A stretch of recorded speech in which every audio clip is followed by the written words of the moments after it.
Thank you for tuning in to this episode of Channel Surfing. We are going to talk about our Southeast Alaska trip, the journey of a lifetime.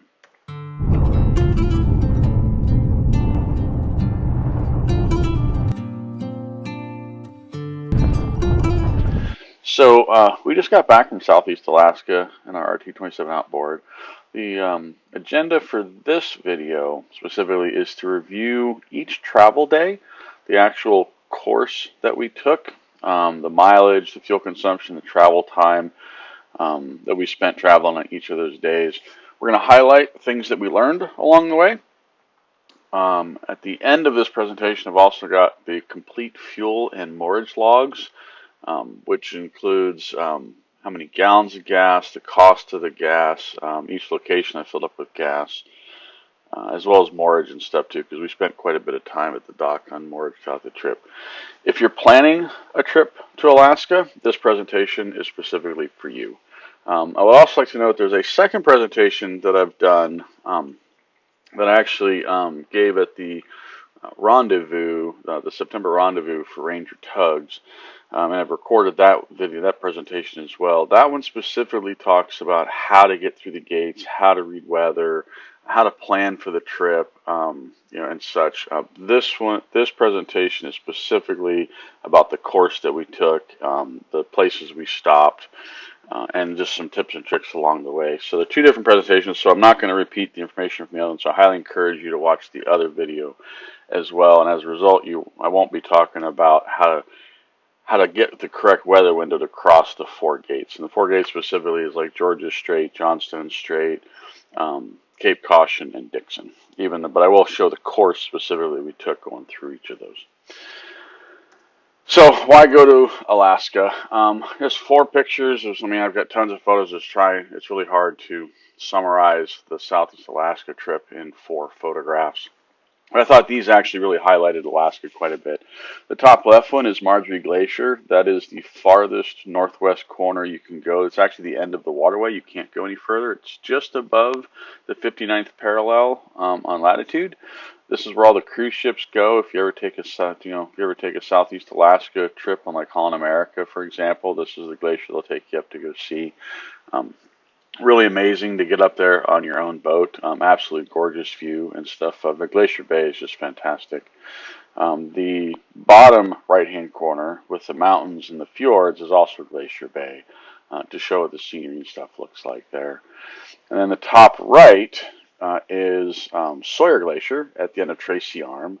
And the bottom left is also in Tracy Arm, showing one of the icebergs that came off of Sawyer Glacier. Arguably, Tracy Arm is just as good, if not better, than Glacier Bay. They're both pretty similar to go to them, but just absolutely spectacular. I encourage everybody, if you've thought about going to Alaska, or planning to figure a way and go to Alaska, it is just an absolute fantastic trip to do on your own boat. So we went up with 2 boats, and both of them are Ranger Tug 27 outboards. Channel surfing obviously has been heavily modified. I've got lithium batteries, and I've got 400 watts of solar, and I've got a lot of communications. I've got cellular, and I've got Starlink, and the GXM weather antenna and stuff. Lemon Drop, however, is pretty much the exact opposite. She is a 2019 factory stock boat. She added a battery monitor to the boat, and for power, all she did was she got one of those portable power banks, like a 1200 watt hour Anchor lithium battery bank, and then she had a cord made for it that she plugs that battery bank into the shore power connection, so the boat thinks it's on shore power, and that's how she'd get hot water and run her coffee maker and stuff. That's all you really need. Power actually wasn't that hard to come by, even with when we did anchoring and stuff. It wasn't that hard on the boat and stuff. So it's you don't need a heavily modified boat to do the trip to Alaska. A factory stock boat is plenty sufficient. So we left Everett, Washington, May 25th at 0500 in the morning. We left early because I wanted to catch Deception Pass at the right time. Now, if you note, on channel surfing, we had 554 hours on the engine when we left, and we had 6,300 nautical miles, which is, I want to say, it's like 7,000 or 8,000 miles we've already done on the boat. So channel surfing was almost 3 years old when we left. She actually turned 3 in June, a month after this was the screenshot was taken. So she's not a new boat, but she's not an old boat either. And the same thing with Lemon Drop. I would not recommend a brand new boat head right up to Alaska. New boats to me are just as untrustworthy as old boats. So you want the boat to have proven itself, and it just takes time using the boat to prove itself that it's worthy. When you're up in Alaska, you do have to rely on yourself. You are, for the most part, a long way from help. And having the two boats was really nice because it meant. With the two boats, it meant if either one of us broke down, we've got a towboat right there, right? So we can leverage resources from each other. And also for photography, it helped a lot too. You'll see I've got a lot of photographs of Lemon Drop because it was easy to photograph. And I got some photographs of channel surfing that I took from Lemon Drop. So you get better pictures and stuff when you go with a second boat. So on our Alaska trip, it's about 1,300 miles each way from Everett all the way to Margerie Glacier at the top of Glacier Bay. So our total trip was 2,620 miles round trip. I burnt 2,011 gallons of gas, and I put 180 hours on the engine. We were gone from May 25th to July 18th. We filled up with fuel usually at the end of every day. It was always better, we found, when you're cruising, that when you're usually going to leave early morning, 5, 6, 7 o'clock, which oftentimes is before the fuel docks open, and then you're going to get to where you're headed, usually around 1, 2, 3 o'clock in the afternoon, which is the fuel docks are open. And so it almost always made sense to fill up with fuel at the end of the day, and that way we were all ready to take off for our next travel day, because you're just watching the weather all the time. The weather's going to dictate when you leave, and the early morning is almost always better water than later in the day. So on these maps, I had a Garmin inReach tracking our positions. Garmin inReach is a satellite tracker, so every 10 minutes it would plot a point. And that would plot our course, so you could actually leave. So, and throughout this entire presentation, all the maps and the course is the actual trail that we took, right? This isn't like a Navionics saying, here's the 2 point. This is the actual track that we took through the waterways that I'll be showing you. Also, on the maps, I put a little fuel pump to show where we filled up, and also I put a little anchor on the map to show the spots that we actually anchored in. So May 25th, we left Everett, Washington to Ganges, British Columbia. And this is a normal course that we usually take. We run this quite a bit. We go from Everett up Saratoga Passage. And for us, from the Green Buoy at the end of the Navy base there at Everett, it's 90 minutes of cruising on plane. It's about 25 knots to Deception Pass. I run Deception Pass as long as it's 4 knots or less. I'll go through it. It doesn't matter the direction. I'll go through it. It's pretty flat at 4 knots or less. When it gets above 4 knots, it gets a little bit more sporty. So I usually look 4 knots or less, run through Deception. Rosario's got to behave itself. That's always the weather check I look, because the east side of Deception is usually all flat and calm and stuff. But the west side in Rosario, you want to make sure that weather is good. But we cross Rosario, and I almost always do Lopez Pass, not Thatcher. And the reason I do Lopez is because if I was to target Thatcher, then I have to go right by Bell Rock and Bird Rock. And with the tides running, it's always going to be choppy through there. So I can avoid that choppiness to just stay south, go through Lopez Pass. It gets me into Lopez Island. I'm back in protected water. Then I run north. It keeps me on the east side of the entrance where Thatcher is, so I avoid all the ferries on top of that. All right, so it's a lot of reasons why Lopez Pass actually has worked out better for me in cruising. So I do this run all the time. We met up with Lemon Drop. She came from Anacortes, so she actually cut straight across Thatcher because that made more sense for her. And then we slow boated basically from Thatcher Pass, where we met up together, all the way to Ganges. We went up through Shaw Island and stuff. And the reason we slow boated was we left early in the morning, right? And I couldn't check into Ganges for guest moorage before 1 o'clock in the afternoon.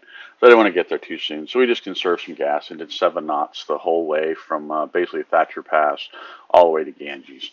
And the reason we picked Ganges was because when you cross the USA to Canadian border, you're not allowed to have, any raw meats on board. You can't have any dairy. You can't have any eggs, any produce, right? So your refrigerators, you're going to have dry goods and canned goods. But other than that, your refrigerator is going to be pretty barren.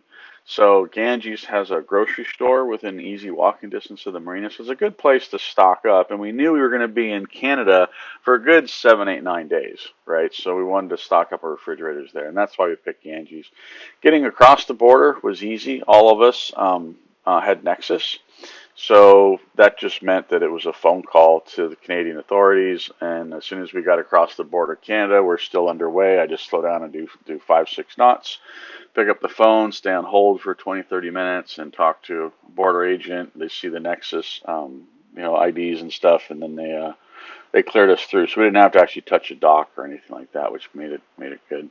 The one thing also to pay attention to is at North Pender Island, which is by Bedwell Harbor, Poets Cove. There is a whale breeding zone on the south end of mile offshore to make sure you avoid that. So we got into Ganges. As we pulled into Ganges, there was a pod of orcas actually running pretty close inside the marina, which was pretty cool to see. And this day was 96 miles and it took us 8 hours. Like I said, the longer time frame was because we spent a lot of it slow boating. The next day, we went from Ganges to Campbell River through Dodd Narrows. Now, this one I actually forgot to turn my inReach on first thing in the morning. So from Ganges to the Gulf Islands, I missed that tracking. I didn't turn on until we were approaching Dodd Narrows. Dodd Narrows is pretty easy to get through. It's very similar to Deception. The only problem with Dodd Narrows is it's an L shape, so it's like going around a blind corner. So it's hard to see. If you wait till slack, there's a ton of other traffic, and you'll hear the VHF radio will go crazy with people calling Securities because they can't see around the corner. We went through there. There was, it was like, I think it was 2 or 3 knots of current, so there wasn't a lot of traffic there. It was pretty easy to cross through. When we poked our nose out of Dodd Narrows, we looked down at Georgia Strait, and the sea state was like 2-footers, occasional 3s. We were able to do 15, 16 knots through it. And further north we got, the better the weather was going to be. So we just marched on. There is a military zone, as illustrated on the map. You want to stay out of that. It's on the charts. It's clearly a marked restricted zone. So we just hugged the shoreline until we got around that. And then as the weather just got way better for us, we just went and did a beeline straight to Campbell River. We actually did run into a pod of orcas about 2/3 of the way up Georgia Strait, which was kind of cool. The orcas were heading south. We were heading north. We also met up with Anytime at Campbell River. They're a RT-27 outboard that we know. So that ended up with 3 of us in Campbell River for the night. So we stayed at Discovery Harbor Marina. It was we called into the harbor master and we basically hot berthed some empty slips that were leaseholders is where they put us, which was fine. The marina was really nice. We were only there for the night. We didn't do a lot of hiking or anything, but it is really close to town. I mean, you can walk across the street. My daughter wanted McDonald's for dinner, so I walked over there to get her a hamburger. The nice thing about Discovery Harbor Marina, it's very protected. There's a fuel dock right there, and it puts you right close to Seymour Narrows. Right, so it sets you up for the next day to cross Seymour Narrows in Johnstone. So we left Campbell River the following morning. At 6 a.m. our lines were off, and it was slack at right around 7 o'clock in the morning through Seymour. And I want to say it was only like, 6, 7, 8 miles north. Seymour Narrows is about 6, 7, 8 miles north of Campbell River. So it's a short run from Campbell River to Seymour Narrows, which makes it easy to time Seymour Narrows to get through that gate. And then once you're through the Narrows, you head north into Discovery Passage, and then obviously you continue on to Johnstone. Now the thing with Seymour Narrows, this is one of the gates to cross. Seymour Narrows is similar to Deception Pass, but it's way bigger. It's like a half-mile wide, and I don't know how long Seymour Narrows is, but it's a monster. So you have to go through Seymour at slack and with good weather on top of that. You always want to get the incoming tide. You want to slack before flood through Johnstone, so that way the water is heading south-southeast, and because the wind is almost always from the north-northwest. That way the wind and the current are going the same direction. So this was our course. We went through there. We actually got beat up pretty bad in Johnstone. We got unlucky. We misjudged the weather, and I think we also had a bit of unluckiness with us. And we ended up in 26 knots of headwind in 2 to 4 foot seas and got bounced around. That's the reason for the deviation in our course. You see, we went up around Krakow Island. you know, it was up to the Broughtons and stuff. And that water was flat, actually. It was, I mean, it was flat as glass once we took the right turn off of Johnstone to get out of that water.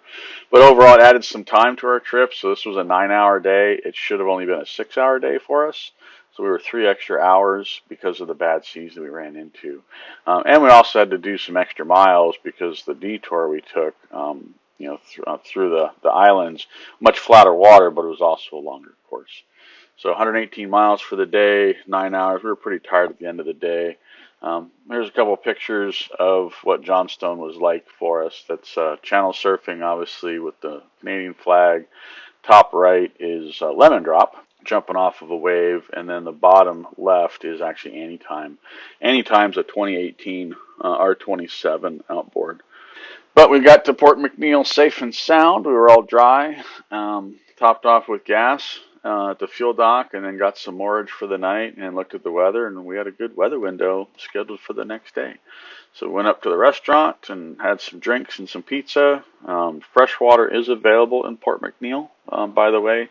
That was nice to see. And the next day, we headed out from Port McNeill across Cape Caution. This was another gate to cross. So this was 80 miles for 5 hours. It was a pretty short crossing, and we had mostly flat seas crossing it from Port McNeill all the way up out to the open ocean portion. It was flat. Cape Caution, we had some rollers, 3 to 4 foot seas, which sounds bad, but they were like on 9 to 12 second periods. So it was like driving your car through the countryside, through the hills. It was pretty comfortable. We did 15 miles an hour, roughly. Lemon Drop and I did crossing it. So let's see. When you leave Port McNeill, there's Ledge Point, and then at the end of Ledge Point, it goes out to Neil Ledge, as I have illustrated there on the chart. Do not take a shortcut. This is a very, very large kelp field. Problem with kelp and outboard specifically is that kelp can wrap around the lower unit on your outboard, and it can clog up or block the water intake to the outboard. And then that'll cause the engine to not get coolant water. The engine will overheat, and if you're super unlucky, it'll also melt your impeller, right, and ruin your entire trip, right? So it's really important. The buoys are clearly marked, as you see in the top left picture. That's the buoy at the very end of Neil Ledge. You want to make sure you go all the way around those buoys. Don't take any shortcuts. It's a big body of water there. It's very inviting to take a shortcut through it, but stay away from that kelp field when you leave Port McNeill. So as we got around through Cape Caution, we landed in Fury Cove. We stayed here for 2 nights. Fury Cove is a fantastic anchorage. They got a nice beach over there. Take the dogs and do off-leash run around over there. It was really nice. We had fantastic weather as well for the in Fury Cove. That's why we chose to stay a second night. So this is also the anchorage that Slowboat stays at. The nice thing about Fury Cove is the location of it. I'll go back to this slide. So Fury Cove sets you up. It's a nice landing spot after you've left Cape Caution, and when you're heading south, it's also a nice anchorage to wait your weather window to cross Cape Caution, because it puts you really close to the gate to get across Cape Caution. That way you can get a nice early morning start to get across that gate. So we left Fury Cove and headed up towards Shearwater. This was a short day. It was 2 hours, 58 miles. Pretty much all protected water the entire way up. Very nice cruise. I will say there is no cellular anything in Fury Cove, Culvert Island, anything on this map. Until we got close to Shearwater, there was nothing for cellular. It was satellite communications only. So Starlink worked great in Fury Cove, so did the InReach, but nothing else communication-wise works. So we landed in Shearwater. Shearwater does have fresh water available. They will not let you wash your boat, or rinse the salt water off your boat or anything like that with Shearwater. They don't have that much fresh water, but they have plenty of fresh water to fill your freshwater tanks and stuff up. As soon as you pull into the fuel dock, the big sign says, fresh water, clear filtered fresh water available is what the sign says. We stayed here 2 nights. The harbor master was pretty fantastic. Very personal, very helpful, very welcoming. So that was one of the big highlights was Shearwater, was just the harbor master and whatnot. The chicken wings at the restaurant were actually pretty fantastic. And they've got a small marine store in Shearwater also that was fairly well stocked, you know, with repair parts and stuff. They actually also carried Yamaha's 10W30 oil there as well. And there's a laundromat at Shearwater that was pretty decent too. So if you need to do laundry, Shearwater is a good place to do laundry. So we left Shearwater and headed to Lowe Inlet. Lowe Inlet would be an anchorage, you know, for us. So this was a 143-mile run, 9.5 hours to cross this mostly protected water through this entire stretch, with the exception of St. John Harbor. So St. John Harbor, it's about 10 miles long when you cross it. It is exposed to open ocean, so be prepared for 2 to 3 foot seas. We left Shearwater, and it was flat as glass. And we get to St. John Harbors, and we're in 2 to 3 foot seas. We had to slow down and do, you know, 14, 15 miles an hour crossing through there. There was a couple of commercial boats, one specifically that we ended up following in, but it wasn't bad. You know, but the rest of the waterway between Shearwater and Prince Rupert was mostly all protected, where you really don't even have to pay attention to what the weather is going to be, because the channel that you're in is only about a half-mile wide, and the mountains around it are really steep, so that protects you from most of the wind and stuff. But St. John Harbors is somewhat unprotected there from the southwest. Clem2 has fuel. On our northbound trip, we stopped by Clem2, and they actually had a sign up COVID go away, so we didn't stop there. But we had, you'll have cell service when you're near Clem2. On the way back, Clem2 was actually open for fuel. They pulled their COVID signs down, and they had gas there. We didn't fill up with Clem2, but it is there. The issue with Clem2 is for filling up with fuel, they're actually pretty close to Shearwater. So your tank is going to be mostly full, but I would recommend that you top off at Clem2 regardless, because between Shearwater and Prince Rupert, it's Clem2 and Hartley Bay for gas, and you can't count on either. I'll talk about that many times throughout this. You can't count on Clem2 or Hartley Bay for fuel. So if they have it, you should take it. And also note that Clem2 is like literally it's right off the side of the waterway. I mean, it's not even out of your way. You will run right by Clem2 on your way heading towards Hartley Bay and Prince Rupert. So Hartley Bay, we did stop at for fuel, and we did get gas on our northbound trip. Don't count on them having fuel. If they do have fuel, which they did for us on the northbound trip, they lower the fuel nozzle and hose from up above that dock right there, and then you run the hose down the dock. It must be, I don't know, 100 foot, 150 foot of hose. It's a long run. It's 204 miles between Shearwater and Prince Rupert. So at 7 knots, we get over 2 miles per gallon. We could easily make that run without relying on Hartley Bay or Clem2 for gas. The challenge is if we cruise at 25 knots, then I don't have enough gas to do it. Right, so it's just a matter of timing. So to do 204 miles at 7 knots would take 2 to 3 days for us. All right, but certainly if Hartley Bay has gas, take it. It's actually not that bad of a marina to get into, but there's not a lot here either. So I think it's a government dock specifically. So we gassed up at Hartley Bay, and we ran around the corner, which is about 20 miles outside of Hartley Bay, was Lowe Inlet. And Lowe Inlet is a fantastic anchorage. Stern tying was actually very common here. However, we actually did not stern tie. We just dropped our anchor in 95 feet of water. Barney Falls is in this anchorage as well. That's the little white specks you see. That's actually sea foam from the falls running into the bay. Highly recommend anchoring here. You know, we had a little bit of rain. That's where the double rainbow came from, but just absolutely gorgeous anchorage. And it was a fair amount of boats here, but it's a large anchorage. There was plenty of room. You know, it wasn't crowded at all. Lowe Inlet to Prince Rupert was a short run, 68 miles. Took us about 4 hours. And here and again, mostly protected waterway. It was going to be flat seas until you get up close to Prince Rupert. Then you'll get a little bit of chop because the waterway opens up a little bit more. But for the most part, you don't have to pay a whole lot of attention to weather on this stretch. They actually refer to this whole channel here from Hartley Bay through Lowe Inlet. It's actually Grenville Channel. The locals in Prince Rupert refer to this as I-5 because it's the main channel that everybody runs back and forth on their way to Alaska. They, coming up through here. So note that there is a stretch that can get upwards, or can actually exceed 5 knots of current. You won't see any rapids or anything like that. There's a photograph I threw in there that I took passing through here. But your fuel efficiency will notice the current, right? And we hit it almost at peak too, running through there. So fuel efficiency will either greatly improve or it will greatly suffer from that current as you pass through the choke point. But very enjoyable ride through here. You know, we passed many other flotillas of boats. You know, the trawlers doing 6, 7, 8 knots. You know, we cruised 25 knots through all of this.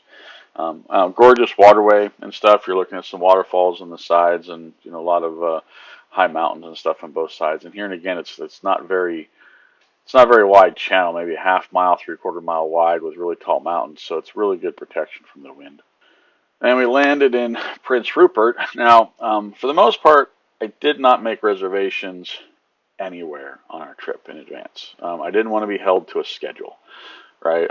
Prince Rupert Rowing Yacht Club was the one exception. The only way to really stay there is you have to make a reservation by email.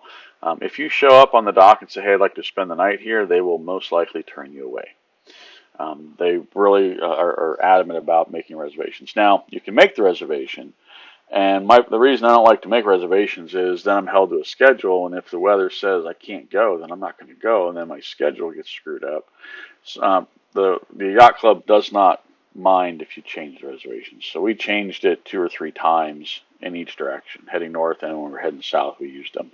The reason the Rowing Yacht Club is so important is it's a really nice facility. There's really only 2 main marinas there in Prince Rupert. There's Cow Marina next door, and there's Prince Rupert Rowing Yacht Club. The yacht club is a really nice place to stay. They've got a fantastic laundromat. Kevin, the harbor master there, is a fantastic guy to talk to. He's an old salt, diehard mariner. Come up with your plan and your weather window to cross the Dixon, and then go to him and say, hey, I want you to double check this, and you know, this is what I'm thinking. You know, and he'll look at it. He'll agree, disagree. He'll show you where you can run and hide, all the great anchorages and stuff if you get in trouble crossing the Dixon. He's just a fantastic resource to leverage, and this is really the jumping off point that everybody uses, waiting for the right weather window to cross the Dixon. All right, so he's always got boats that are arriving that just crossed the Dixon, or that are waiting for their weather window to cross the Dixon, heading north into Ketchikan. There's plenty of nearby bars and restaurants right here, all within easy walking distance. And there's actually a Yamaha dealer within walking distance as well from the marina. And why that's important is what I found was, if there's a Yamaha dealer in town near the marina, you will not find Yamaha oil on the shelf at any other store. So it's not like you're going to walk into a hardware store or a marine store and find Yamalube oil sitting on the shelf where there's a Yamaha dealer in town. You'll have to be the Yamaha dealer to get it. Right, and the Yamaha dealers are usually only open Monday through Fridays. Now, keep that in mind also. But highly recommend staying at the Prince Rupert Rowing Yacht Club to wait your window. This is actually, the tides swings up here are upwards of 20 foot a day this far north. So this is a picture of low tide at the yacht club, and then the top right pictures of high tide. You know, the brow. Pretty interesting. You know, and when you come into dock, they'll give you the Rowing Yacht Club. He'll give you explicit instructions how to come into the marina. There's a fuel dock you always pull into first. Always top off with gas first. And then from the fuel dock, you hit the VHF radio and you call the Rowing Yacht Club. They'll send 2 or 3 people down, and they'll get you in. He was actually really good about that, because Kevin said, you know, there's a lot of wind and current that runs through the marina. And I overheard him tell his guys that, you know, if boaters come in and bounce around and scratch their boats docking, then they won't come back. So he doesn't want any of that to happen, right? So they're really there to make sure that you get your boat in safely, you know, and stuff. And then every time we went there, they had all kinds of help down at the dock. And Lemon Drop being solo, I hit him on the radio, and I was like, you know, he's like, well, send Lemon Drop first. I'm like, well, she's solo, and he's like, thanks for letting me know. But they're very helpful. You know, just a fantastic experience staying at the Prince Rupert Rowing Yacht Club. So definitely make your reservations there, you know, prior to going. And also remember, you know, getting email prior to here, your only choices are really going to be Shearwater, is where you'd have cellular, or if you got near Clem2. Other than that, there's unless you've got Starlink, there's no other way you're going to be able to send a message to these guys.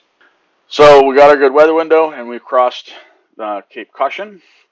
It was 100 miles total. When you leave Prince Rupert, it's about an hour of slow boating to get through the no wake zone and the channel to where you get into open water to actually be able to pop up on plane and do 25 knots across the Dixon. Now northbound we did wide open throttle crossing it, and when you cross the border from USA to Canada, the clocks are going to go back an hour on you. Alaska's in a different time zone than Canada is, so you gain an hour. So our northbound trip, we actually made it across the Dixon in record time because it had wide open throttle and we had flat seas. When you get parallel to about Foggy Bay, that's where the Dixon kind of stops, and you're in mostly protected water at that point. We slowed the boat down and we did 7 knots from there all the way into Ketchikan on the northbound trip. But very enjoyable passage, no issues at all. Notice the course that I took. Right, you go kind of straight up and then you hang a left and go northwest. That's on purpose. If you overlay the wind pattern on top of this, it will make sense to you why I did that. That's the correct way. You're almost going to follow the ferry line there, that one red dotted line below, because that's keeping you into the less wind that comes down. The less wind means better seas. And this was our Dixon crossing. A little bit of rainbow there in the background on the top left, or top left picture. But it was early morning when we did our crossing stuff, so we had a fantastic sea state. Dixon was by far the best gate we crossed, and it has the potential to be the worst of the 4. So we arrived in Ketchikan. Now Ketchikan has you're coming from the south, heading north. You're going to pass the Coast Guard station and a fuel dock. Then you're going to have Thomas Basin, which you won't see Thomas Basin, but you'll see all the cruise ships, right? And Thomas Basin Marina is right where all the cruise ships are. And you keep heading north past all of that to the north side of town, and you'll find Bar Harbor, right? And they call it Bar Harbor South, but it's the South Marina of Bar Harbor because of the north and south of Bar Harbor. But Bar Harbor itself is actually north of downtown Ketchikan. And then just north of Bar Harbor is another fuel dock. So we actually skipped all the fuel and everything, and we just came into Bar Harbor with an empty tank of gas. And we knew we were going to be in Ketchikan for several days, and we said we'll get gas on our way out, which was unusual. Most of the time we didn't do that, but this time we did. And we pulled into Bar Harbor. You don't make reservations. They have designated transient slips on the dock. Problem is, they're hard to see. So we ended up pulling in the end of docks. I want to say it's floats and end of floats 3, 4, and 5 is all transient. So we just pulled in, found an empty slip, tied the boat up, got off, walked the dock, found out we were actually in somebody's slip because they have labels at the top of on the dock that show you what the name of who owns that slip. And walked around and found a couple that said open transient, got back in the boat, turned back around, and then tied up, and then went and helped Lemon Drop tie up. So we had 2 slips that were right next to each other. Once you're tied up, then you walk over to the harbor master and you register. They don't take reservations in advance. It's very different than what we're used to in Puget Sound with marinas. And all they do is take your information down. You can choose to pay in advance if you like. If not, it's no big deal. You can just take off when you want, and they'll mail you a bill if you like. Or, what we always did was the night before we knew we were going to leave, we'd go up and we'd pay, for the time that we were there. They do charge extra for shore power, but moorage was less expensive. For a 32-foot overall boat, 32 foot, it's about $20 a day, and then another $7 to $10 for power depending on the marina.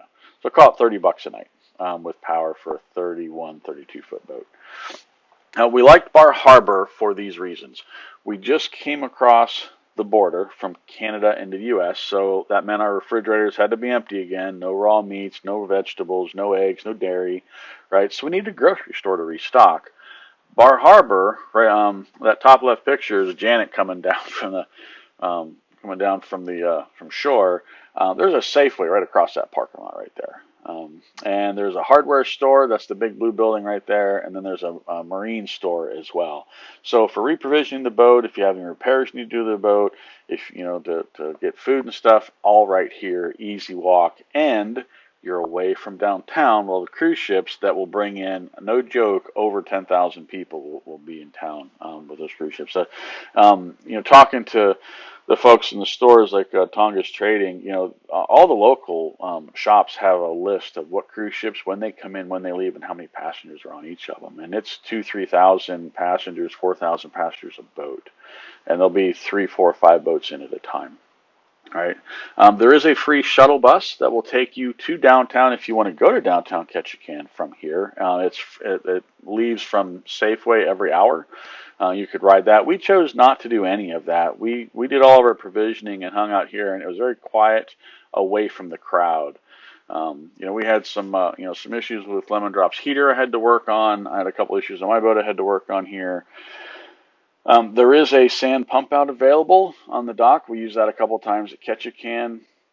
Laundry was poor at Ketchikan. They do have a laundromat here. It's the same laundromat that the entire town uses. So Lizina's recommendation was do your laundry in Petersburg, which would have been the day before you got here, or at Petersburg, I mean Prince Rupert. Do it in Prince Rupert, which is the day before you got to Ketchikan. Or when you leave Ketchikan, your next stop is most likely going to be Petersburg. Petersburg has good laundry too. But really nice facilities. The docks are really decent. It did rain a lot in Ketchikan. Ketchikan is like the third wettest city in like all of I don't know if it's U.S. or North America, but the only other two cities that get more rain than Ketchikan is Whittier and Yakutat, and they're both Alaska cities as well. So it's almost 12 feet a year of rain Ketchikan gets. So we did have a sunny day in Ketchikan, but most of the time we were here it was pouring down rain. One of the things I did actually, which was kind of cool, is I walked into Tonga's Trading, which is their marine store at the top of that ramp, and picked up some good rain gear and stuff they had. They had a really nice selection of apparel for some all-weather gear that I ended up wearing the entire rest of the trip, and it wasn't all that expensive. So then we, after we spent, I think it was 4 or 5 days we spent in Ketchikan, then we left Ketchikan to head up to Petersburg, and I caught a really good weather window of basically looking at the wind. When I mean weather window, all I'm talking about is wind. So it was so we left Ketchikan. It was a whale sighting. I remember some cruise ships were coming in. The cruise ships threw us a 5-foot wake. When they do 16, 17 knots, they throw a big wake off their stern. And that was pretty much the only wave I saw the whole day on this trip was that wake just outside of Ketchikan when we left. It was 131 miles from Ketchikan all the way to Petersburg. And we did 25 to 27 knots from Ketchikan all the way to the south entrance of Wrangell Narrows. It's absolutely gorgeous waterway. I think we saw 2 boats the entire time. They were both commercial fishing boats. So it was 11 hours, a long day. And the reason it was 11 hours was once we hit Wrangell's Narrows, that's about 20 miles from the south end of Wrangell Narrows to the top of where Petersburg is at. And we slow boated that, and we did 5 knots through Wrangell's Narrows. The thing you want to remember with Wrangell's Narrows is there's a lot of buoys, so I highly recommend that you plot a course. You can use auto guidance to go straight through, to plot your course from Ketchikan to Petersburg, and then just adjust it as necessary. But you want to have that course plotted for you to follow when you get in the Narrows, because I mean it is narrow, and there is other boat traffic there, but there's a lot of buoys, and sometimes the buoys can be confusing because there's some islands and you could go on either side of the island. So you want to have all that plotted before you go through there. It is red right return when you're heading northbound the entire way, all the way up. So that made it easy. The Narrows can peak to over 5 knots of current. On this day, northbound, we were in just over 5 knots of current. I actually saw 8.4 miles per gallon on my Yamaha display. And that's, we couldn't slow the boat down any further. It was pushing so fast. Lemon Drop saw over 10 miles per gallon. All right. You want to time your arrival into Petersburg near slack current. If you look at the active captain comments that people will make on Petersburg, you will see no shortage of people saying that it was challenging to get in with all the boats bouncing around, right? And that's because not paying attention to the current. There's actually 3 current stations right in front of Petersburg. It's right on the north entrance of Wrangell's Narrows, and Wrangell's Narrows, like I said, I mean it's a big choke point for water, so there's a lot of water moves through there. Doesn't always go to 5 knots every day. right? But you definitely want to be aware of what that current is because it will affect your journey. Papys Landing is a great place to pull over to the side inside Wrangell Narrows, drop your anchor, and wait for the current to slow down. And that is exactly what we did. So here's where Papys Landing is. It's almost at the halfway point. In fact, I would say it probably is right at the halfway point roughly through Wrangell Narrows. And if you time this right, you could ride the incoming tide to Wrangell to Papys Landing, and then when the tide changes, you could ride the outgoing tide from Papys Landing all the way to Petersburg. However, if you choose to do that, you'll save some fuel running through Wrangell Narrows, but you'll end up running into Petersburg with 2, 3, 4 knots of current then that you'll have to dock in. So I actually don't recommend that you do that. But we did pull into Papys Landing. We dropped anchor for, it was almost 3 hours we waited for the current to slow down. And then we pulled our anchors up, got back out into the Narrows. It was about 10 more miles we had to go to get up to Petersburg. So when we got to Petersburg, the harbor master in Petersburg is staffed 24 hours a day, 7 days a week, 365 days a year. The fuel dock closes at 6. When we pulled in, slack was right at 6 o'clock, so I timed our arrival into Petersburg at 5:30 to hit the fuel dock and top off with gas. And then from on the dock, then we just went over and called the harbor master, and he gave us some slip assignments. There's not transient moorage in Petersburg, but the harbor master, he'll hot berth you in his slip where where there's a commercial craft somewhere there. So when you land at the fuel dock in Petersburg, you'll contact the harbor master and ask for some slip assignments, and he'll hot berth you into a spot where there's a commercial fishing vessel that's out, and you'll hot berth that way.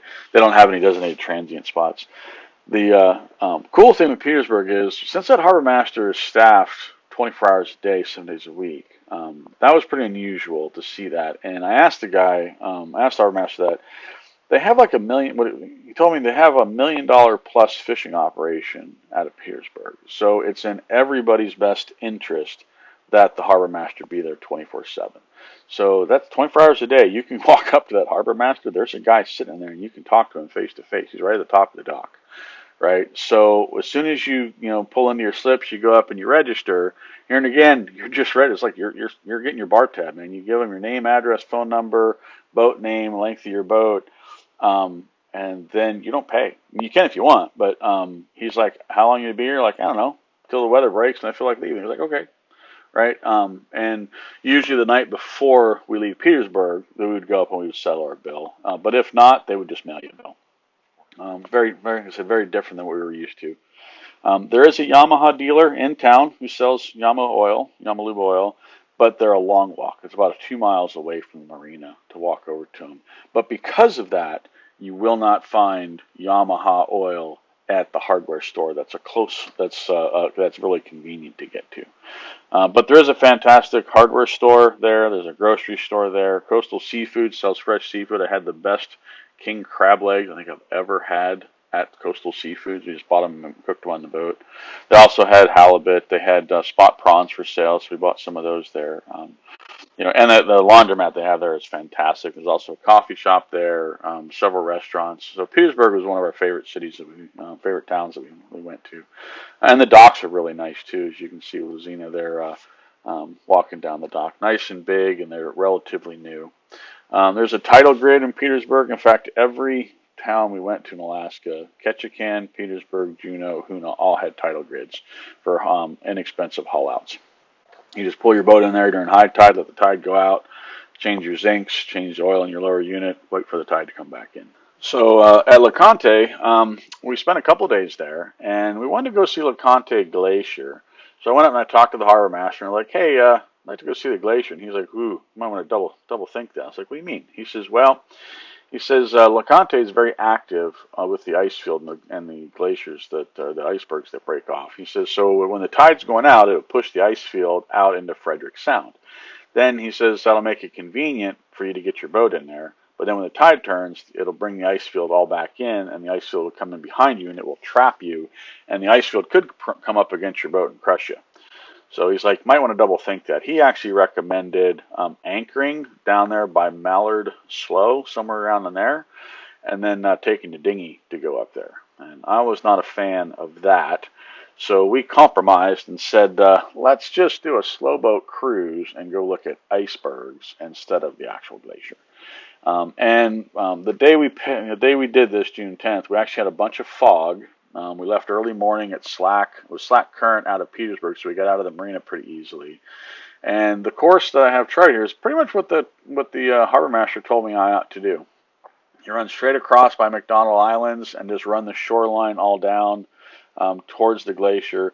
I had radar running, and the big icebergs absolutely show up on radar. The fog was pretty low to begin with. It started to lift later in the morning. But when we got closer to the entrance of LeConte, I could see on radar that the ice field had blocked the entire entrance. Right. Some friends of ours in the sailboat actually took their dinghy all the way in there, and they said, yeah, they got all up in there with their dinghy, but they said it was challenging and rough. And they're like, yeah, you definitely wouldn't want to take your boat all the way to go see LeConte Glacier. Right, but we had a fun time going out looking at the icebergs of LeConte. These are some of the photographs we took. So there you can see Lemon Drop with the fog just hanging overhead. That was taken later in the morning as it started to lift for us. This was the first real set of icebergs that we saw on the trip. And that red-white buoy was actually pretty cool too. That actually marks the north entrance of Wrangell Narrows. And the red and white striped buoys, I'd never seen one of those before, means that it marks open, safe water. In other words, there's deep water all around it. Because Wrangell Narrows is obviously a channel that the commercial craft have to pay a lot of attention to. They don't want to run aground. The red-white buoy indicates it's open, safe water heading out of north out of Petersburg. One thing I will note also is there is no pump out in Petersburg. And the nearest place to do a macerator overboard for 3 nautical miles is 27 miles north of Petersburg. So do not let your blackwater tank fill up in Petersburg. I would recommend use the facilities on shore to conserve your tank. Let's see. So from Petersburg to Juneau, we were planning to spend a couple extra days in Petersburg, and I was looking at the weather at 8 o'clock the one evening, and there was like almost no wind predicted for the next day from Petersburg all the way to Juneau for both morning and afternoon. So I went over and rapped on Lemon Drop. I was like, we got to go pay. We're leaving tomorrow. She's like, I thought we were leaving in 2 days. I was like, change of plans because the weather window was too good to pass up. And I was glad we did that because it was 125 miles, 6 hours from Petersburg, up Frederick Sound, up Stephen's Passage, past Tracy Arm, and Juneau. And it was like a lake the whole way. That was well worth it for us. We did 25, 26 knots the entire way. Very comfortable cruise. Gorgeous scenery. Here and again, I don't think we saw but like 3 or 4 other boats for the most part. There was a flotilla we passed. I remember going through Tracy Arm in front of there. We actually stopped and had lunch in front of Tracy Arm. We just stopped and then slow boated, did 7 knots in front of the entrance of Tracy Arm. And we'll talk more about Tracy Arm on the way back because the only fuel stops you have is Juneau and Petersburg. There's no fuel in the middle between these. So to get into Tracy Arm and Endicott Arm, you've really got to manage your fuel. So Petersburg to Juneau, the left picture is looking in the entrance of Tracy Arm. This is actually more towards Endicott, big glacier up top in the mountains. The red buoy is actually right outside of Wrangell Narrows, or not Wrangell Narrows, Petersburg, with all the buoys.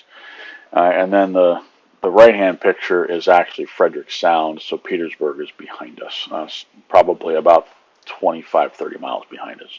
But that's just an example of the flat water we had and the gorgeous scenery and stuff we got to cruise in. So we arrived in Juneau, and we stayed at Harris Harbor, and I highly recommend that Harris Harbor be the marina that you choose. There's several marinas there, but I'm told Harris Harbor is one of the better ones, if not the best one to stay at. There is a grocery store, a marine store, a hardware store, and some restaurants nearby. There's a hotel nearby if you want to spend the night in a hotel. There's a sand pump out available in Juneau, although we did not use it. At this point, we found that the waterways were big enough that every opportunity we had that we were 3 nautical miles offshore, we would just empty the tank, macerate overboard. That was very common up there.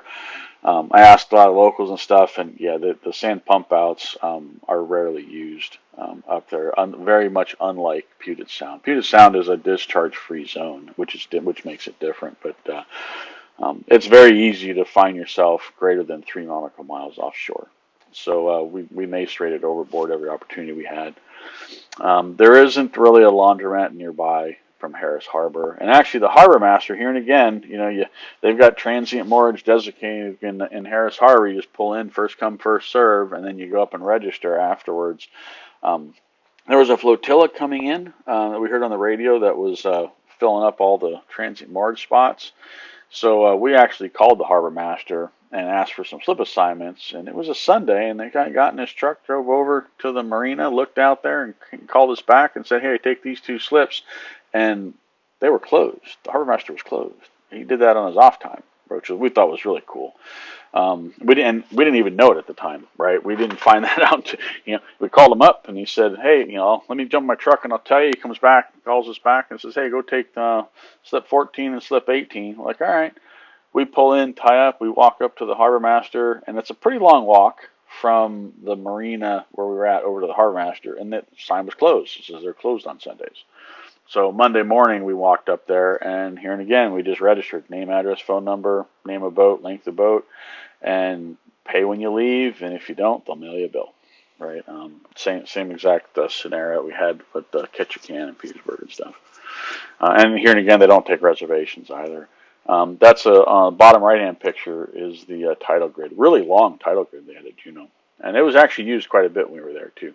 So from Juneau, we went to Hoonah. Well, we scored our permits to get into Glacier Bay, so we had to beat feet and get over to Juneau, or get over to Hoonah, rather. So it's 83 miles from Juneau to Hoonah. It took us about 4 hours to do that. So you run straight down Juneau, and you have to go up and around. Then as you make the turn heading back south again, you're going down Chatham. And then from Chatham, you head west towards Hoonah, which is Icy Strait. Now, Icy Strait and Chatham Strait, you got to watch out. Those can be nasty bodies of water. We used windy, and we had flat seas from Juneau south, turned around, we're heading up north around Douglas Island. We got to that point, there's a lighthouse up there, and we turned to head south in Chatham.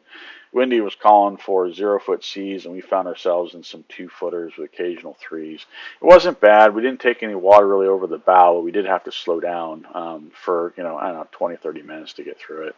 And then it flattened out, and actually we had really good seas going into Icy Strait. So and then once we got into Hoonah, we topped off on fuel, and then pulled into our slip there. And we did call the harbor master into Hoonah to get slip assignments.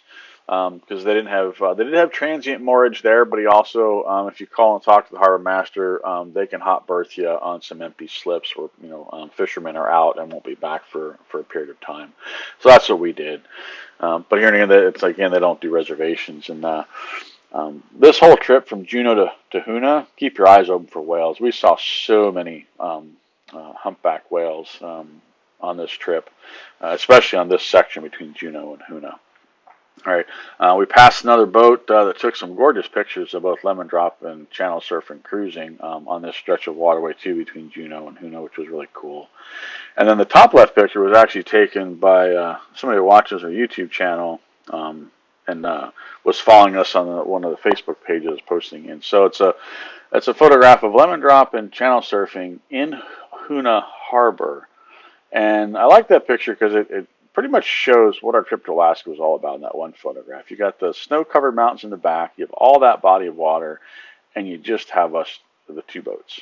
We were alone a lot of the time on this trip, out in the waterways. And ironically, in that photograph, we're actually waiting on the fuel dock. That's where we're heading over. That's why we got the fenders and stuff out, right? But there's just not a lot of boat traffic and stuff, so you really are away from the crowd for most of the trip. So inside of Hoonah, there was a restaurant. I don't know that there was more than one. We ate at the Fisherman's Daughter a couple of times. There is a laundromat available. It's up at the Harbor Master. There's a handful of washing machines and dryers and stuff there. So we did laundry here. This was a decent laundromat to use. We stayed in Hoonah twice. This was the north trip going into Glacier Bay, and then we came out of Glacier Bay. We stayed here again. So on our return trip, we pulled in here, there's nothing open on Sunday. The only thing you're going to go to on a Sunday in Hoonah is church. You're not going to get a latte from a coffee stand on a Sunday.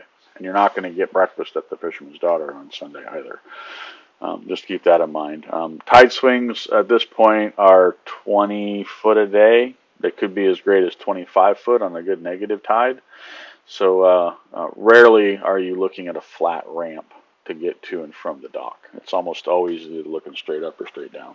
So we left Hoonah and went into Glacier Bay. We had our approved permit and stuff to cross into Bartlett Cove. And we stopped at Bartlett Cove first. We did that on purpose. It was the check-in with the park rangers. There's a little safety video they have you watch and stuff. And we wanted to see Bartlett Cove as well. And then from there, we headed up towards Mouse Cove, where we spent the night at anchor. So Bartlett Cove, there's a fuel dock. There's actually two docks inside Bartlett Cove. There's the Bartlett Cove dock for the ranger station that you pull into to go through the video and stuff. And they have, there's a sand pump out that they have. There's fresh water available there. The anchorage just outside of Bartlett Cove does not require a valid permit to anchor there. You need a permit to get into Glacier Bay to get to Bartlett Cove. But once you're at Bartlett Cove, you don't need a permit to stay there, right, in the anchorage. That's a pretty important distinction to understand. This is a land-based VHF station. It's the only one that there is I'm aware of. Once you go further north from here, there's no more land-based VHF radio stations. There's no buoys. There's no markers. You should have upgraded your chart plotter to the latest charts and stuff before you did the trip. That's really important, especially, like I said, in Glacier Bay, because it's all uncharted. I mean, there's nothing marked anywhere, other than, it's just your boat and your chart plotter. There's another dock that's operated by the lodge. That's the picture on the right. That's the fuel dock that you would go to. I think that's where the sand pump out is also, if I remember right. Fuel is expensive in Hoonah and Bartlett Cove. These are remote places. The only way they get fuel is it comes in on a barge. So it is a lot more expensive than you would expect here. And the fuel dock closes at 3:30 also because it's ran by the lodge. You hit them on the radio and they send somebody down to turn on the pumps for you. So we got up to Mouse Cove and the weather turned on us in a major way. We had good weather in Bartlett Cove, and once we left Bartlett Cove around 10 or 11 o'clock and headed north, it got nasty and worse and worse. So in this photograph, I'm at anchor, and you can see the Alaska flag is standing straight up. I got Starlink out, which is working great. That's the way I was able to get good weather forecasts. There's no cellular whatsoever on this. Even VHF, I would sit there and scan channels 9, 16, and 22 constantly, and it's silent. There's no other radio chatter. If you scan the VHF weather channels, there's nothing. They're all empty. All 10 of them are silent. You're too far away for any of those broadcasts to be heard. When I looked at AIS on my boat, I had one target, Lemon Drop, who was anchored nearby. Right, so this truly is being out there by yourself, alone, out in the waterway. And Mouse Cove is fairly protected, so we didn't have, bad seas or whatever in there. This picture pretty much, illustrates what we were in. But this is the first day in, the first evening in. This is what we got, and the next day we just stayed at anchor and waited out this weather. It was 20 knots of wind that was coming up through Glacier Bay, kicking up the sea states, and right out in the channel, which you look past the bow of channel surfing out, that goes out towards the channel. I could see whitecaps and stuff with binoculars and stuff. So we just stayed put for our second day of our 3-day permit and waited the weather. The third day opened up and the weather started to improve. So here's some of what we saw. This was the morning of the third day. The clouds started to lift and the wind stopped. We got some flatter seas, and stuff in the anchorage. We didn't see any wildlife and stuff on shore. There is wildlife, bears and stuff that have been spotted. We didn't see any, primarily because the weather was so bad, and more importantly, there was so much water. It rained so much on us that the windows inside the boat just fogged up something awful. I mean, it was literally like raining almost inside the boat on the windows, so I couldn't even see out the windows most times. So if a bear would have crossed out into shore inside the boat, we would have never seen it because we just couldn't see out the glass with all the moisture. Right, but that third day, the weather did break and the sunshine did come through. Um, I did have a mistake I made. This is a lesson learned on me on fuel. So Bartlett Cove has fuel. When I left Hoonah, I did not top off with fuel at Bartlett Cove. I figured I would slow boat 7 knots the entire time through Glacier Bay. It's 62 miles from Bartlett Cove all the way to the top of Margerie Glacier, so that's 125 miles round trip roughly. And with 120 gallons of gas I had left, I was like, I got plenty of fuel. I'm going to do 7 knots. I'll get greater than 2 miles per gallon. It shouldn't be an issue. What I didn't expect was that I would burn a day of my permit waiting on weather. So now I had 1 day to do 2 days worth of travel, and therefore I was going to have to pop up on plane to make up some time and do some cruising. And on top of that, the speed limit throughout the park is 20 knots, and the upper whale zone, which is near Blue Mouse Cove, actually, the speed limit is 13 knots. We can do 13 knots on plane on channel surfing and lemon drop because we've got a 4-blade PowerTech prop that lifts that stern up and lets us do that. But we do burn more gas, obviously, because we're cruising. So this third day, I had to sit down with a pen and paper and blend slow boat with cruising to make it out of the park on time and have enough gas to see everything we wanted to see. So we were up at 5 o'clock in the morning, left Blue Mouse Cove, and we slow boated 7 knots all the way up north to Margerie Glacier. And this actually cut our time short at Margerie Glacier because there was a cruise ship coming in behind us. And I knew once the cruise ship got there, they would be there an hour, and they would block the view of the glacier, or I'd have to position us in between the cruise ship and the glacier, and I really wasn't a fan of that. So that only gave us about 45 minutes up at the glacier. But we slow boated there, and then we turned around, slow boated back, ran into some whales, bubble feeding all around us, where I have annotated on the chart there. That was awesome to see. So we spent a good half hour or so watching that occur. And then we cruised south at 13 knots across the upper whale zone, and then we did 18, 19 knots the rest of Glacier Bay back to Bartlett Cove. We had to get to the fuel dock in Bartlett Cove before they closed, which was like 3 or 3:30 they closed. But we did it and had some time to spare and all that, and everything worked out. So these are some of the photographs that we got. So that's one of the humpback whales bubble feeding. And the top right is Margerie Glacier. And then the center picture with lemon drop, you can see the green, perfection in the water, right, from all the silt and everything from the glacier coming down. It's just gorgeous water and stuff. And that photograph, the bow of lemon drop, is actually pointing right at Margerie Glacier. And then just a photograph of some of the small icebergs in the ice field that you'll see. That one was actually a little bit larger than most, so they're pretty visible, easy to see when they're like that. But there was plenty that were even much smaller than that were a lot harder to see. I did hit one on purpose. I picked a really small one. I just wanted to know what it looked like. And we've all seen logs. We've had to hit logs to see what that's like. And when you hear that ice run down the side of the fiberglass, that's a sound you don't ever forget, and you don't ever want to hear again. So I was like, okay, let's not do that again. So started to pay a lot more attention to that and pay more attention to that ice field to avoid all the icebergs. And even at that, both Lemon and Drop and I, we still both tagged a couple of them, both in Glacier Bay and again in Tracy Arm, as you'll see when we get to that, when we get down to Tracy Arm. But there was no damage done to either of our holes and stuff for the stuff that we did hit, but there was a couple that we thumped pretty good. Now, they're just hard to see, and there's so many of them.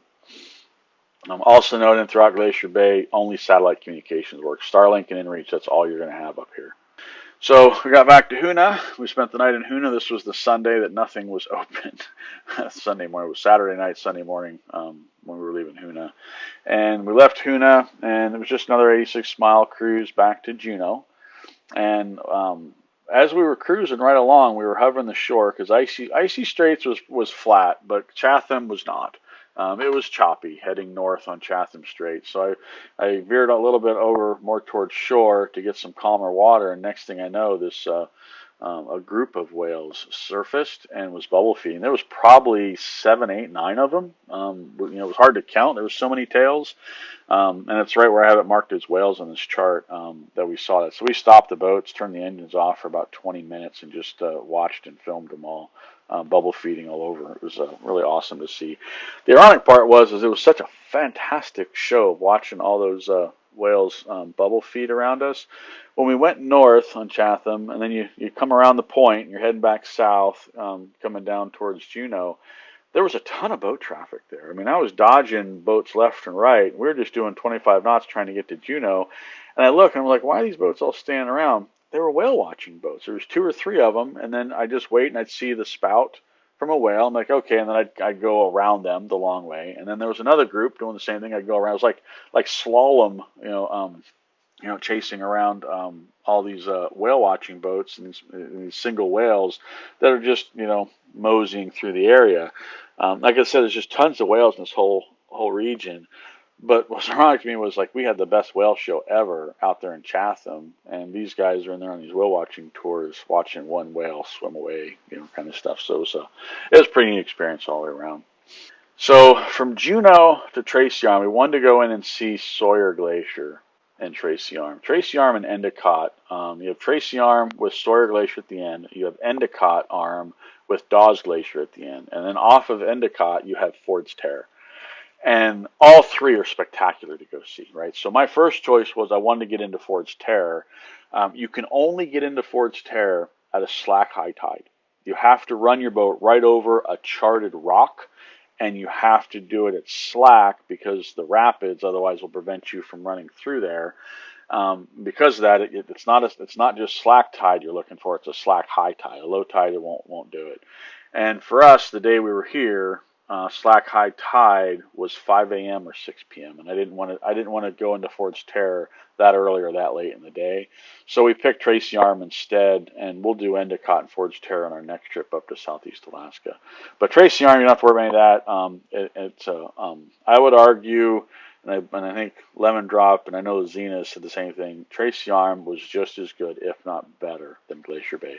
There's no permits or anything required to get in Tracy Arm. However, the thing to note with Tracy Arm is there's no fuel dock between Juneau and Petersburg.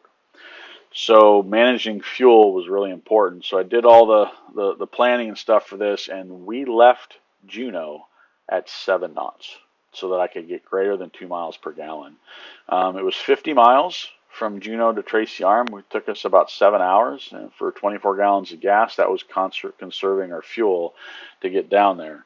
Right at the entrance to Tracy Arm, there's it's called Tracy Arm Entrance Cove. It's an anchorage.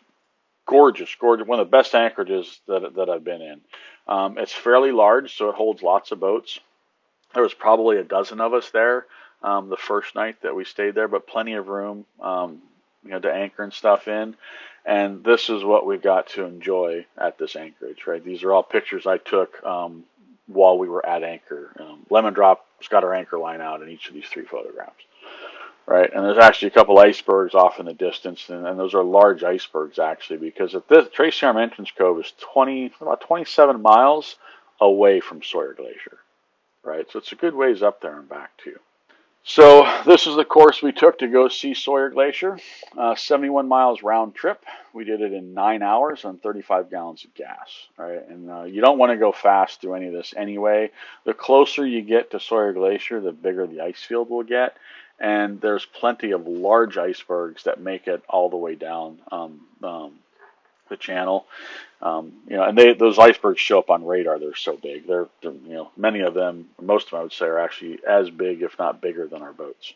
Lots of waterfalls. That's actually Icy Falls. You'll run into that pretty quick on the way heading north. And then there's a couple of icebergs to show you just the size of how the icebergs are. The deep blue, I think, is the actual iceberg flipped over. That's actually the bottom of the iceberg. It must have capsized at some point. So that's the bottom of the iceberg up is what I think that is. The channel going up to Tracy Arm is about 1/2 to 3/4 of a mile wide, and it's about 1,000 foot deep. right? So there's an underwater view of it based on that Garmin chart plotter in the top right corner. Lots more ice, many smaller icebergs is illustrated there to avoid from hitting, and then you can see the ice field behind channel surfing there in the bottom right photograph. So avoid all icebergs, no matter how big they are, as best that you can. And even that, you'll probably still hit a couple. I know we did, but there, like I said, there wasn't any damage done to the hull. You're going, 1 knot, 2 knots. You're not going fast through any of this water. How I got pictures of channel surfing was we did a personnel transfer. That's the bottom left picture. And actually, if you look in that photograph in the background, you can see Sawyer Glacier there. That's me stepping off of Lemon Drop back onto channel surfing.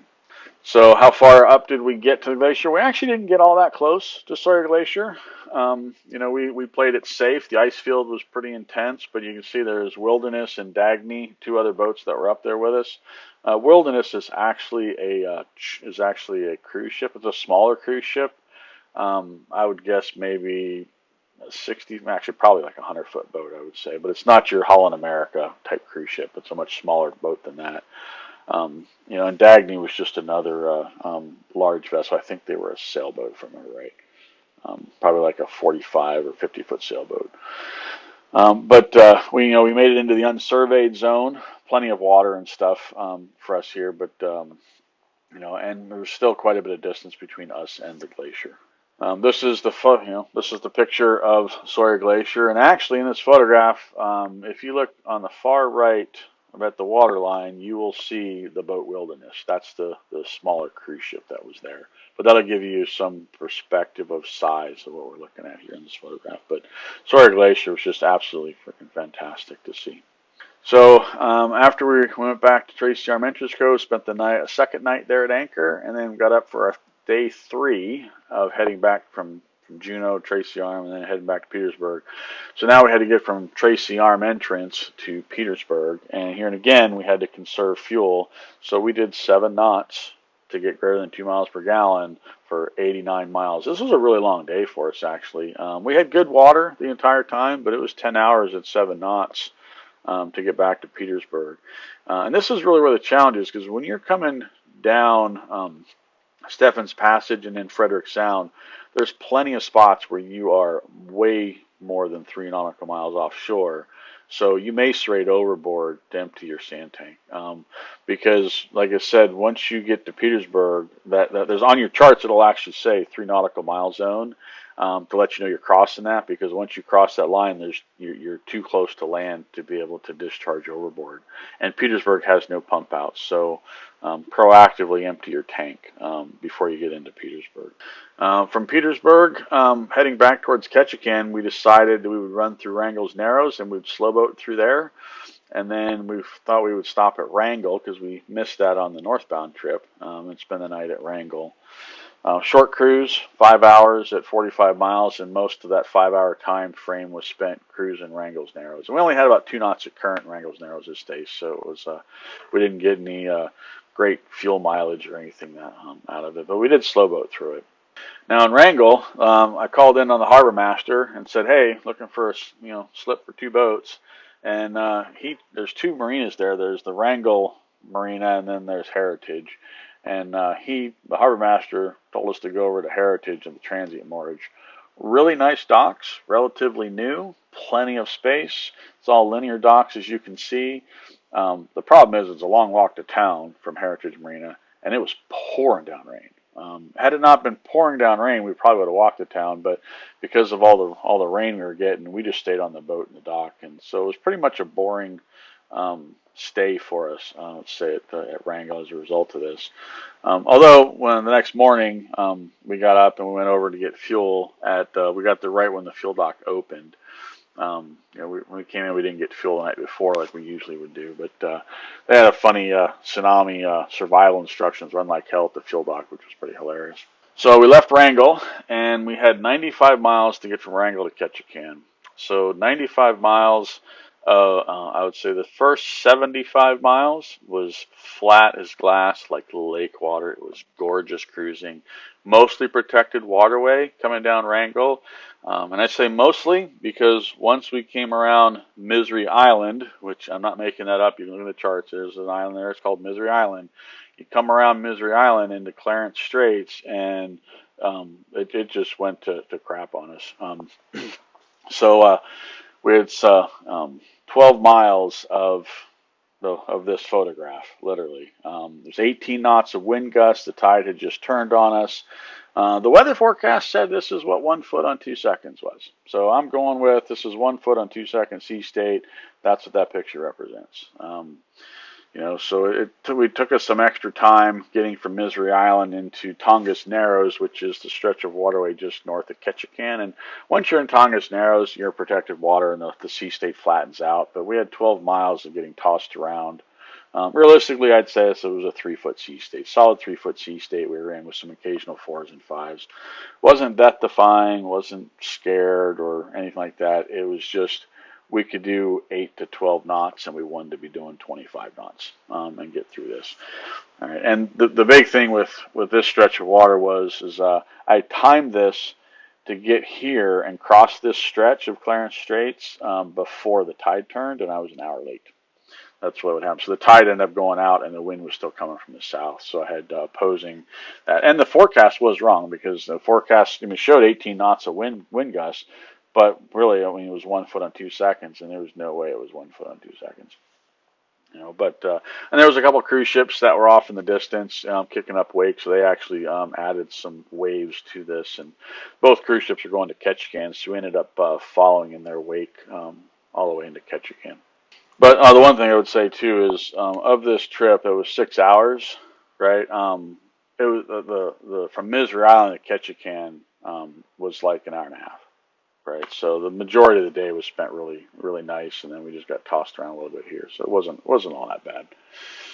So we hit the fuel dock north of Bar Harbor near Ketchikan. Topped off with gas at like 2 or 3 o'clock that afternoon, and then we went in and called the harbor master.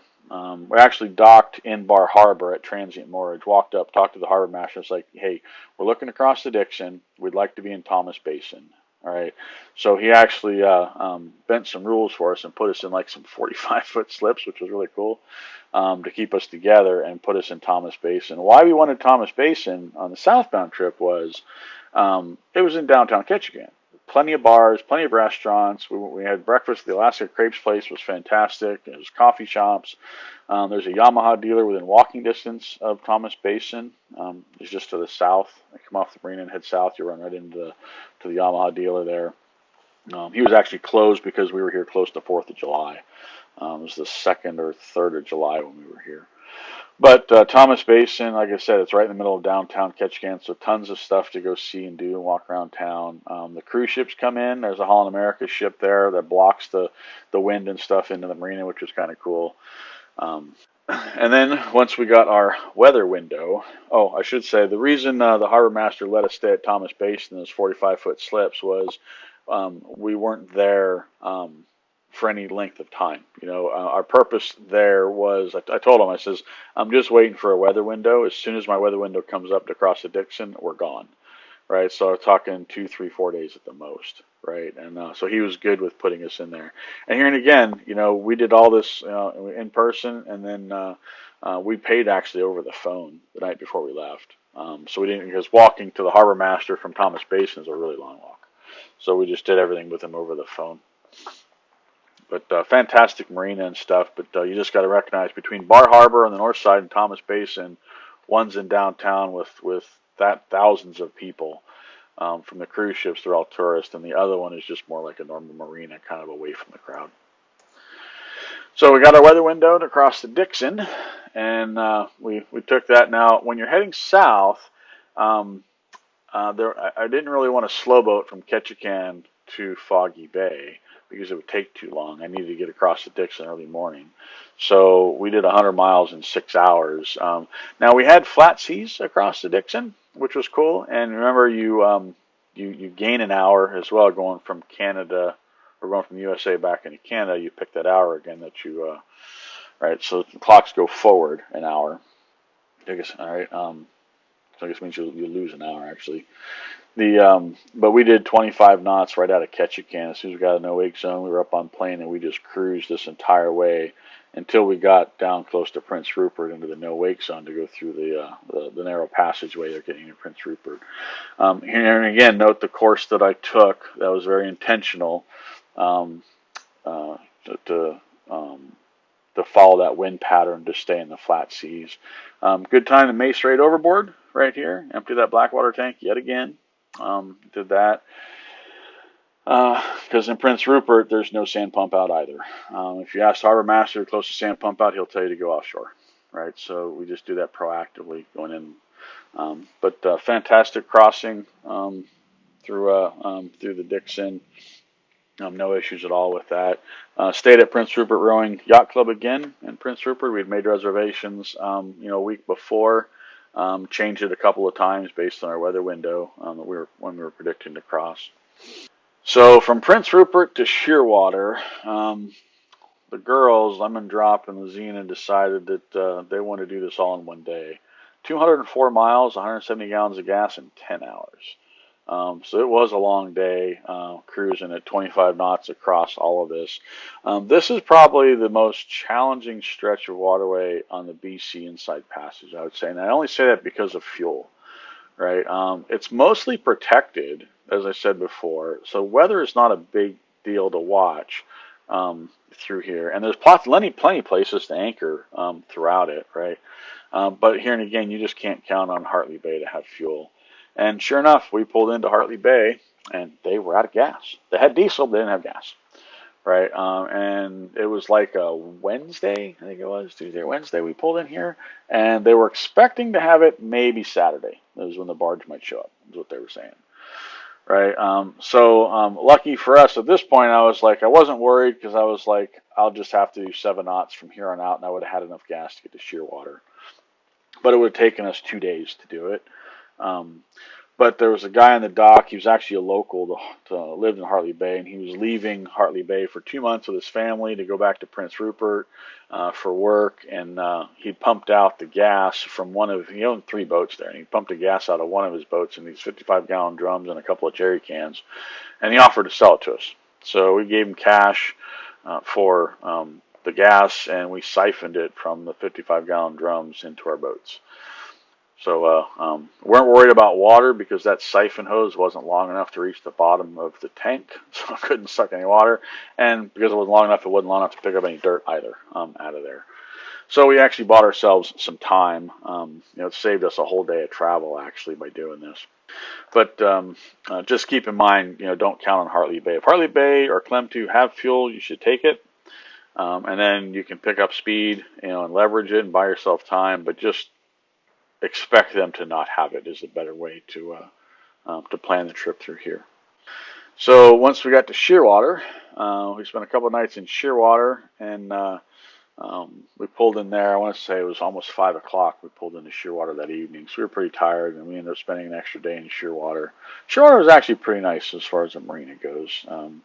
We actually liked Shearwater quite a bit. So then we went to Pruth Bay from Shearwater, 52 miles, 3.5 hour run. Mostly on plane. Couple whale sightings cruising through here. Pretty close to the boat too, actually. And Pruth Bay, highly recommend you stop at Pruth Bay. So Pruth Bay, very large anchorage, plenty of spots to anchor. I'd be hard pressed to think that you wouldn't be able to find a spot to anchor. There's just so many spots you can anchor there. There's the Hackeye Institute, which has some trails you can go hike on, and so you anchor, and then you take your dinghy to the dinghy dock because you can't tie your boat up to the dock at Hackeye Institute. Only the dinghy dock can you use. So there's trails to go hiking on. Those trails lead to a beach, probably the best beach I think I've ever seen. All right, and we were the only ones on this entire beach. It is huge, and this is the West Beach. So this beach actually, if I go back to this photograph, if you look at Pruth Bay right there. That beach is facing straight west.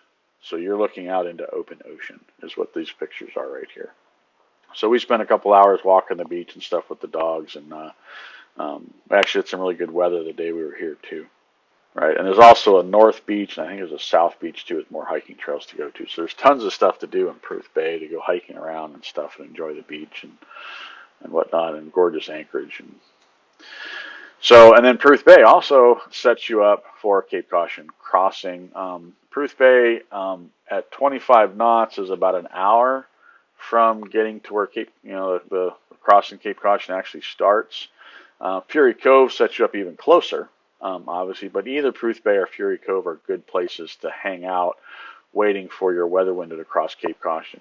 One thing to note, however, though, is you need good weather to cross Cape Caution because it's an open ocean. When you're heading north on this, Port McNeill, you're going to have great cellular service. So you're going to get windy and you're going to get good weather forecasts and stuff. When you're heading south back home, Pruth Bay and Fury Cove, you're not going to have any cellular, right? So all you're going to have is Garmin InReach or Starlink. And if you don't have either, you're guessing at this point. Shearwater is, several hours north of Pruth Bay, right? So to stay in Shearwater and then try and run to Cape Caution would be a more distant run and make for a much longer day to get around to get to your weather window. And usually the early morning is a much better weather window than later in the day, right? So anyway, we had Starlink up, and I was able to get good weather forecasts for Cape Caution. We had 2 to 3 foot seas on our return trip with 9 to 12 second periods. So it was very comfortable. I want to say we did, 14, 15 miles an hour roughly through the hills. We had a fair amount of fog, but it was probably a mile or two of visibility going through around Cape Caution this time. So I was a little bit further offshore than my northbound approach. And once we got into Queen Charlotte Inlet, the water went flat, like lake water flat as glass, like a mirror. And we just had a fantastic cruising the rest of the way in towards Port McNeill. I will say from gas stations, this is actually a long run. I don't illustrate it much here, but if you look, my fuel display there, I had 28 gallons left going into Port McNeill. What happened on that is you fill up with gas in Shearwater, and you got to get to Port McNeill. That's 133 nautical miles from Shearwater to Port McNeill, right? That's a long run on a gas tank. Right, and all of that, most of that was all done on plane cruising at 25 knots roughly, right? So, and it's the same in reverse. When I went north from Port McNeill to Shearwater, it was almost identical fuel usage there. You can hedge your bet on fuel by going to Port Hardy, which is a little bit closer. Go from Port McNeill, just north of Port McNeill, northwest of Port McNeill is Hardy. You could go there and fuel up. From Fury Cove, there's Dawson's Landing that's not too far from Fury Cove that has fuel. It's expensive, but you can get fuel there too, to top off if you needed to. Or you slow boat it, to extend the range a little bit, because from Fury Cove north, you could slow boat and save a lot of money on gas that way. But just recognize this is a pretty long run between fuel docks as well. Not as bad as Prince Rupert to Shearwater. And for us with with an outboard, we want to get around Cape Caution as quick as we can and get through that and take advantage of the weather.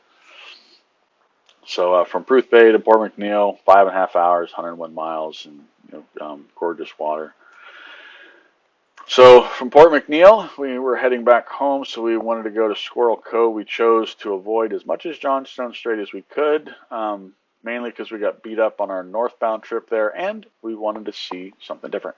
We didn't want to see the same thing. Part of our objective for this trip was we wanted to experience all the waterway, all the way north from South Alaska and back. We'd never been to Desolation Sound before. We'd never been through Dent Rapids or Johnstone Strait before. So we wanted to see something different. So we chose a different course coming back. Did Port McNeill, ran down Johnstone, got off of Johnstone. So we only did about half of Johnstone on the return trip. Went up through the islands and came out through Greenpoint Rapids. We hit that at 5 knots of current, which sounds like a lot, but actually you can drive around the whirlpools on the chart plotter and you'll avoid all the whirlpools and stuff there. It was really pretty going through Greenpoint Rapids, even at 5 knots. It didn't push us around or anything. And then right around the corner from Greenpoint Rapids is Blind Channel, which is a small marina / resort. We filled up with gas there just to top off. Then we went north a short distance to Shoal Day, and we dropped anchor. And we just waited for Dent Rapids to slow down. We're waiting for slack for Dent Rapids. You can't. They say if you're going through Dent Rapids and you look around and you're by yourself, you've timed it wrong. Turn around and go back. And that is pretty much true because there wasn't a lot of boats anywhere around us on this trip. And when it got time to go to Dent Rapids, when it was slack, all of a sudden the VHF radio lit up, all kinds of crosstalk. There was boats everywhere. And it's actually 3 passages you go through. It's Dent Rapids, then Gillard Passage, then Yakulta. It's about 2.5 miles long through all 3 of them. They all have to be timed at slack, and you base it on slack at Dent because Dent is the worst of the 3. You can go through Gillard Passage and Yakulta with a little bit of current running through there, but Dent Rapids, you need it to be at slack to cut through. And there's some lodges and stuff up there. There's just tons of boat traffic, tons of stuff to see and stuff. But we just passed through it, and we went down to, came out into Desolation Sound, and we went and found Squirrel Cove and anchored there, and had a good time in Squirrel Cove. So 119 miles for this day, 11 hours. Now, that's 11 hours from when we left Port McNeill to when we anchored in Squirrel Cove, but keep in mind, we spent about 2.5 hours in Shoal Bay anchored. We spent about an hour at Blind Channel talking to some friends and getting fuel in the dock there as well. This is a picture of Blind Channel taken off of the fuel dock. So friends we met there at Blind Channel. This is actually pretty cool. That's an R27 outboard. It's I think it's a 2018 or 2019, I forget. But he's got twin Yamaha 150s instead of a single 300. There's only it's the second boat I've seen that had that modification done to it. So we ended up in Squirrel Cove, right in the middle of Desolation Sound. Really large anchorage, lots of boats in it, plenty of room for more boats. So wasn't worried about it getting full, I should say. But we had fantastic weather. The sun came out, the rain stopped. Once we got back into Desolation, and just had a fantastic time here in Desolation. Took the dinghy out for a ride, and lemon drop, did some kayaking. Then when we left Squirrel Cove from Anchorage, then we had to cut through Georgia Strait. So we timed a good weather window for that. And I kind of ran the shoreline this time coming back on Georgia Strait. We stopped at French Creek to fuel up, just a fuel stop. And then we kept going. We ran in through Nanaimo for just some slow boat cruising. We're trying to get to Dodd Narrows close to slack, and we just couldn't slow ourselves down any further. We ended up getting to Dodd Narrows when it was at 5 knots and still slowing. So we actually went through Dodd Narrows at 5 knots into the current at 5 knots. That was interesting. It was that current pushes you around at Dodd even at 5 knots. The boats can do it and stuff, but you definitely have to hit the throttles, and fortunately, Dodd Narrows is not very long. It's a short passage through there. Like I said, the big challenge with Dodd Narrows is it's an L shape, so it's a blind corner. But if you wait for slack to go through there, then there's a bazillion boats that want to go through there, and the VHF radio goes crazy with everybody calling it security, announcing their passage through Dodd Narrows.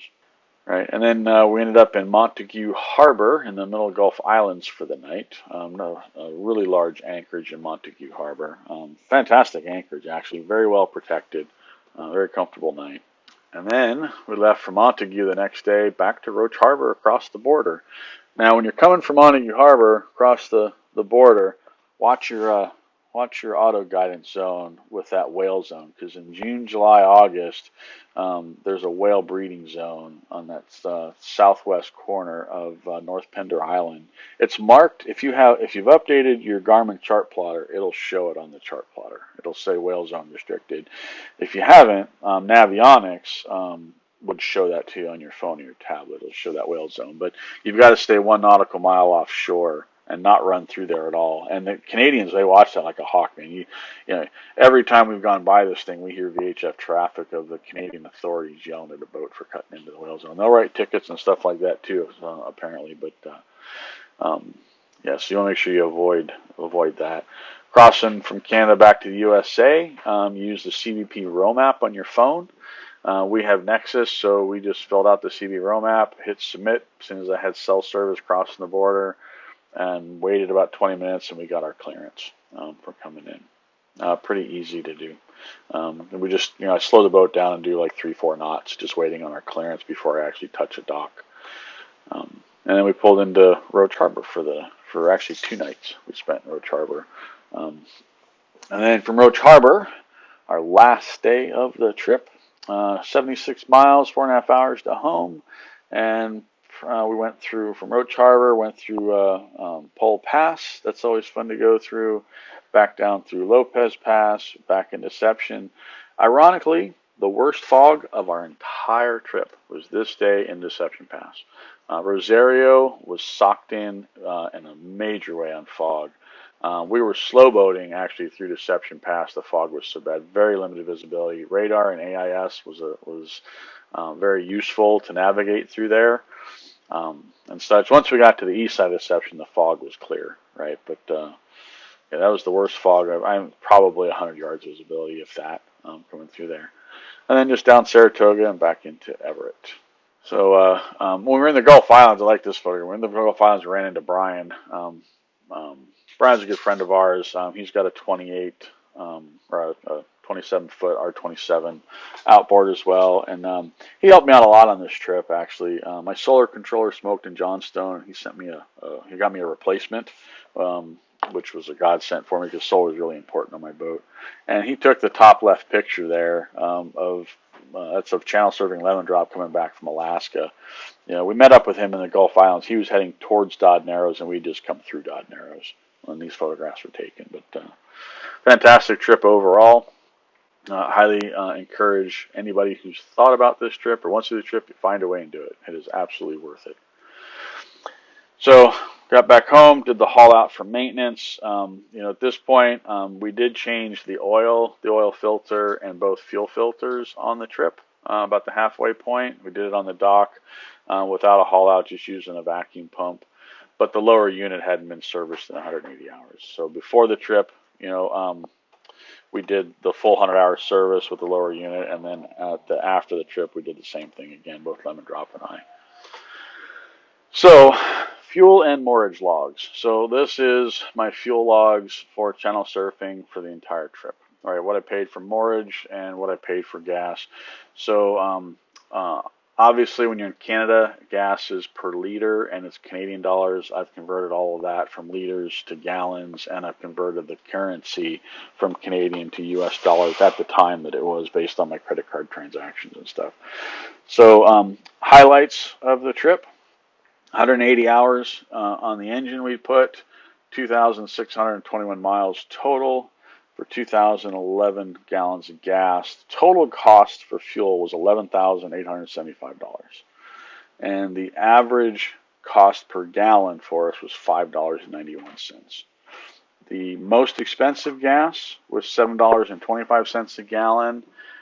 And the least expensive gas was $4.38 a gallon in Juneau. Now I excluded the Hartley Bay, where I bought the gas from the guy out of the 55-gallon drums, because that was just over $10 a gallon I paid for that. Because he wasn't an actual fuel dock, I left him out. But technically that would have been the most expensive fuel. But our average fill up was 87 gallons at a fuel dock. Right, and we've got a 147-gallon gas tank on the boat.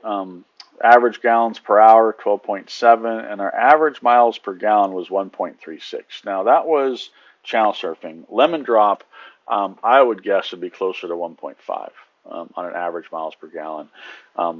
Channel surfing was much heavier in weight than lemon drop was. You think about it, lemon drop has just Janet on the boat, it's just her. And on channel surfing, I had 3 adults, 3 dogs, clothes for 3 adults, dog food for 60 days, canned goods and food for 3 people. I had probably a 70-pound dinghy on the boat. I had a 35-pound dinghy motor on the boat, the Yamaha 2.5 horse kicker for that. I also had spare tools to fix anything. I had spare parts on the boat. So I was super heavy. Every time we hit the fuel dock, Lemon Drop would put in probably 10 to 15% less gallons than channel surfing did. So weight actually made a really big difference. One of the things I would do different in the future is spare parts and stuff. I would leave at home, and I would just send an in-reach text message to my son and say, "Hey, I need this mailed," and go mail it. And I'd find a place in the next town I was going to be at to have mail me something, instead of carrying it with me. I carried a bunch of oil with me on the trip. I would have bought it at the Yamaha dealers instead. I just planned to do that and not have to carry any extra. Not have to, I'd carry a little bit of oil with me, but I wouldn't have to carry enough for oil changes and stuff, right? Just to try and save some weight. The best fuel efficiency I saw was 2.22 miles per gallon. That would have been the Tracy Arm, excursion effectively. And the worst fuel efficiency I saw was 1.05 miles per gallon, which would have been Johnstone Strait. Average for moorage all throughout Alaska, figure on $30 a night for a 31, 32-foot boat with power. In Canada and obviously in Puget Sound and stuff, you're going to pay 45, to $70 a night. Average probably about 45 for the most part, $45, $40 a night. We are going back to Alaska. This was not a one and done. We had so much fun up there. It exceeded all of our expectations on a trip. So we did get to see Tracy Arm and Sawyer Glacier. We did not get to see Endicott Arm and Dodd Glacier or go into Ford's Terror. I've figured it out that I can actually do all three in one excursion if I leave Juneau and go back to Juneau, which is what I would do next time. And all of that would have to be done at 7 knots to do it within a tank of gas. And also next time I'd consider going with a flotilla. I only did 2 boats, us and Lemon Drop, because I'd never been further north than Ganges, which isn't far north at all. And as a result of that, everything was new to me. I had no idea what I was going to run into or whatever. And it's easier to handle challenges and stuff with only 2 boats. But having 2 boats was good because there's a towboat if either of you break down. It also makes photographing better, having 2 boats. You can get pictures of each other's boats that way, much easier, kind of stuff. But a flotilla, I think, would be fun next time with, 3, 4, 5 boats and go and do the trip. And here's some gorgeous photographs of just some of the icebergs. Each one of these icebergs show up on radar and are bigger than our boats. These are just fantastic. See, all of these were taken in Tracy Arm. And thank you for watching this presentation. If you have any comments, please be sure to leave them in the comment section below or send us an email. And stay tuned for more channel surfing. If you enjoyed watching this video, click the screen to watch another.